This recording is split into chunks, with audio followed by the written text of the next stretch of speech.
আজ যার সম্পদের পরিমাণ শত শত মিলিয়ন ডলার, সেই অ্যালেক্স হরমুজির প্রথম 9টি ব্যবসায়ী ব্যর্থ হন।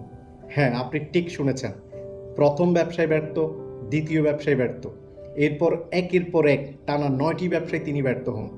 চারপাশের সবাই বলেছিলেন যে তোমাকে আগেই বলেছিলাম, এটা দিয়ে কিচ্ছুই হবে না। কিন্তু অ্যালেক্স থেমে থাকেননি।